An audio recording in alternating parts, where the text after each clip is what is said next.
de partie n'importe où. Bras dessus, bras dessous, en chantant des chansons. On va chanter des chansons et puis là vous nous emmenez, ça va être encore magnifique, Oui. Marie-Dominique. On va dormir dans des beaux endroits. Ah Voilà. là là, bah, comme d'habitude, Ouais. je ne sais plus quoi choisir, je ne sais plus où aller. Alors, vous savez que la France a beaucoup de talent pour nommer son habitat. Il y a des bastides, il y a des hôtels particuliers, il y a des closeries. Aujourd'hui, on va aller dans une maison de maître, dans un manoir et dans un mât. Vous allez voir que la définition, elle se recoupe, ça dépend des régions. Elles ont des points communs, ces demeures de caractère, d'être situées à la campagne, entourées de terre et d'être bâties avec des matériaux nobles. Alors la première, c'est une maison de maître dans la vallée du Lot, entre Cahors et Saint-Cyr-la-Popie, l'un des plus beaux villages de France. Ce sont les Hauts de Soliès, où l'on sent l'opulence des siècles passés. C'est une maison de maître que les anciens appelaient château, mais il lui manque une tour pour avoir l'appellation château. Voilà. Ensuite, direction la Bretagne Nord, dans les Côtes d'Armor, avec le manoir de Lille. La carapace de granit, demeure séculaire aux murs bien épais pour se protéger des vents, des tempêtes. Et c'est tout à côté d'un petit port pittoresque, le Yodé, où on dit que c'est le village d'Astérix. Bon, la légende vont bon train en Bretagne. Enfin, un mât. Le mât, ça vient du latin monsun, qui signifie maison. Alors, on les trouve en Provence, en Languedoc, et aussi dans le Roussillon un petit peu. Et là, on est en Ardèche. En Ardèche, Sévenol, donc ça n'échappe pas à la règle.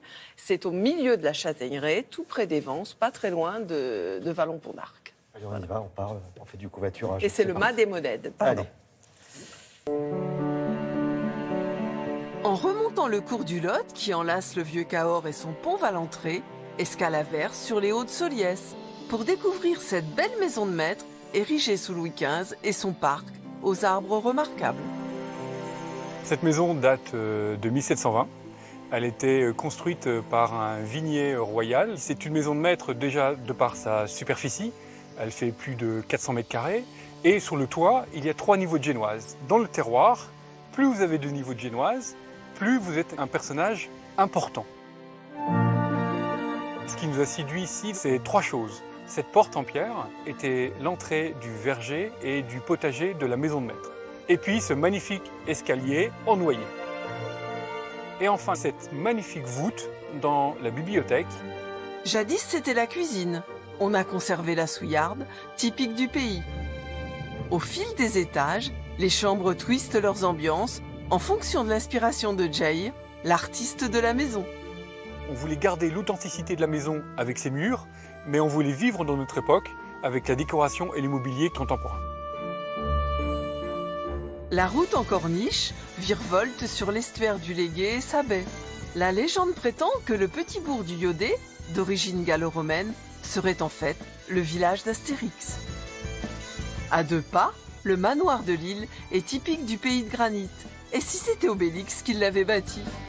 Le manoir ici était une ancienne ferme manoir qui traitait le lin au XVIIe siècle. Ça a été une ferme cossue. C'est du granit avec des ardoises. C'est l'habitat type que vous allez trouver dans cette région de Bretagne. Alors c'est de la pierre taillée, c'est des murs très très épais.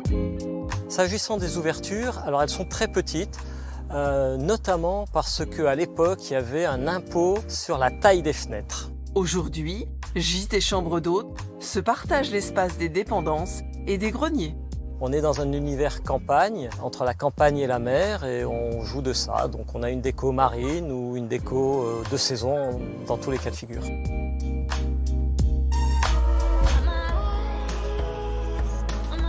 C'est l'Ardèche Sévenol, avec d'un côté le plateau calcaire, ses roches, ses chênes, ses oliviers.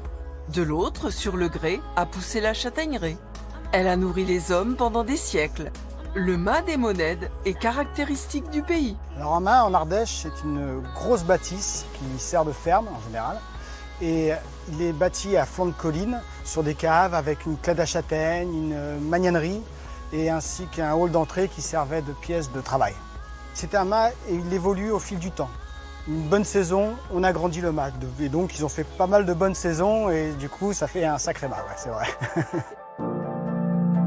Il faut des murs d'au moins 60 cm. Ça protège bien sûr l'hiver du froid et l'été de la chaleur. On a réussi à conserver dans certaines chambres des barres. Ce sont des très grosses pierres qui font en général 40 ou 50 kilos et on les a cirées pour donner un aspect authentique. On a voulu vraiment mettre en valeur le bois. On a conservé les portes d'origine qui sont en châtaignier ainsi que du mûrier qui est un bois aussi classique de l'Ardèche. Sébastien a réalisé tout le mobilier comme un pro.